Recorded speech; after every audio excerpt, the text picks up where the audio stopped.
during the private proceedings. Chrissy, you want to speak again? Well, you say that they're protecting the child's interest. Why are they nationally published in magazines before a final judgment?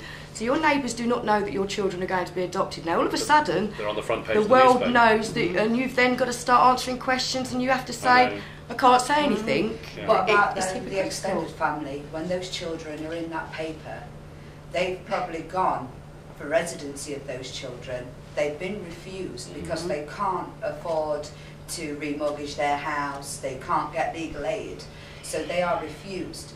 What about them parents, them grandparents, aunties, uncles opening that newspaper and seeing their grandchildren, their nephew, their nieces? That's it. See, they're allowed to publicise these children, but you're not allowed to explain to anybody why they're... I know, it's an absurd system. I think what I'm aiming to do at this point is bring things to a gradual close. Sarah would like to say something, and then Wendy. Me and my husband had a bad experience with Judge Monday in the appeal courts. He was saying on the internet that he wanted the family courts open, and now he has refused to have appeal. I just want to know. Well, you need the reasoning for it. You haven't actually got the reasoning yet. No. What you haven't got is the judgment, and we need the judgment for that. They're saying that they don't do judgments in the appeal courts, but I looked it up and they do. They do, but that's an issue we need to focus on specifically. Yeah. Wendy. Yeah. If I can just, because you're talking about the family court system being more open, one of the phrases that I forgot to add that they do use, which they work on, which keeps this kind of closure, is they say risk of significant harm. Now, the thing with risk of significant harm is a load of, I won't swear because there's a child in the room, but I swore at the social services about it, because I could get killed going out of here on a bus. So that's risk of significant harm, isn't it? So how do they come out with these stock phrases? And I'd like to know who actually started all this off. Where have these phrases come from? Because this is what's keeping the family court system the way it is. They say if the social services write on the paper risk of significant harm from the birth mother or the birth father, that's it. The judge will rubber stamp it and say, right, this kid's going up for adoption. When you see what the thing is, that how do you prove or disprove risk of significant harm? We're all at risk of significant harm, even as we sit in this room. You could get electrocuted, for example. Is that not significant harm? I do not understand where this is coming from. Julie Haynes, how? Trying to come into the light. No, sorry.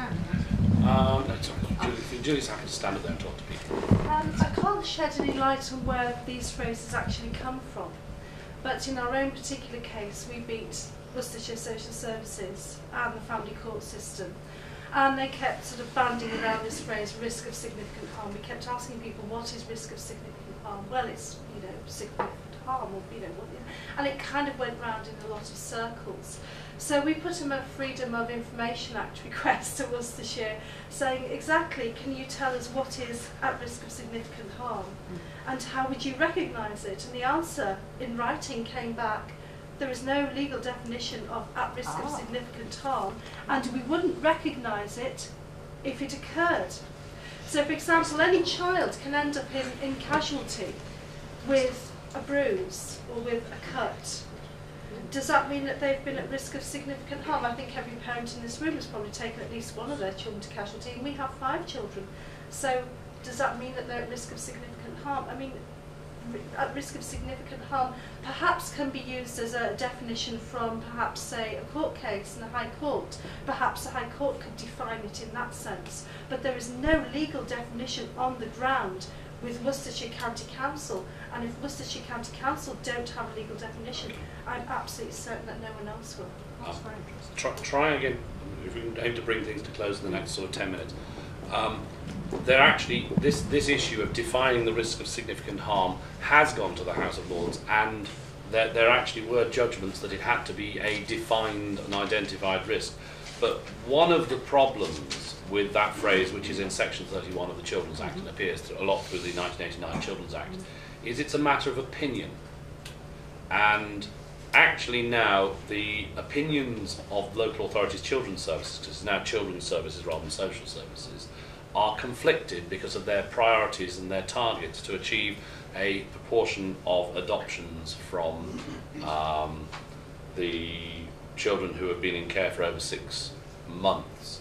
And that actually in law means that their opinions have no legal value, and that will be tested in court later this month. But that is a very important point, because there is a view within some people who work in that system that if the Guardian and the Children's Services are of the view that there is a risk of significant harm, that they should act, but their views are actually not based in sufficient evidence. And one of the difficulties you get that arises from the secrecy is that the law is defined in the House of Lords, but the Family Proceedings Court, the Magistrates Court, the County Court don't know what the law is, and when they get it wrong, nobody can challenge it because they don't know they've got it wrong. But if anyone's got a couple of quick points before we draw to a close in 5 minutes' time.